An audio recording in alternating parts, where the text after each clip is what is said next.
What's happening with oil transportation safety? One of the issues of vital importance to me this session, due to the direct impacts to our community, is oil transport safety. And last week, we considered a bill that originally contained strong protections regarding the transport of oil within our state. The bill, however, was amended on the Senate floor, and I believe as a result, it then fell far short of the measures that we as a state need to adopt now, this session, in order to ensure the safety of our communities across the state. The transport of oil is of particular concern to us in the 49th Legislative District. The Columbia River, Interstate 5, and the railroad all pass through Vancouver.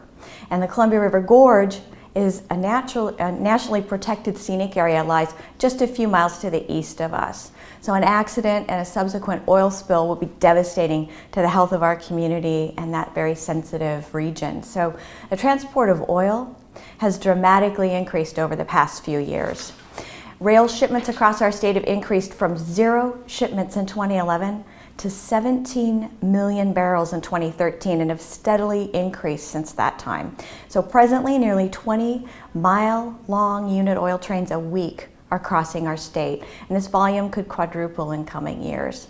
So nearly every one of these trains move through Vancouver, literally just a few feet from downtown, the Columbia River, and numerous residential areas. While I had a number of concerns regarding the deficiencies in the bill that we considered on the Senate floor last week, I want to highlight 2 of those for you specifically today.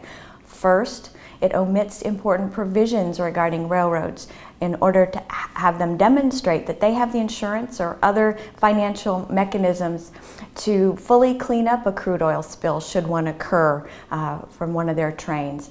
Our marine shippers have been making this demonstration since the early 1990s after the Exxon Valdez disaster, and insurers throughout the globe provide such environmental liability insurance. There's no reason that our major railroads can't do the same. Secondly, this legislation is not acceptable to me with respect to addressing the risks of oil spills from barges hauling crude oil on the Columbia River. The newer classes of articulated tug and barge are increasingly being used to move oil as cargo on our state waters. This tug and barge combinations may be more efficient and less costly to operate, but they're huge. They're actually approaching the capacity of oil tankers.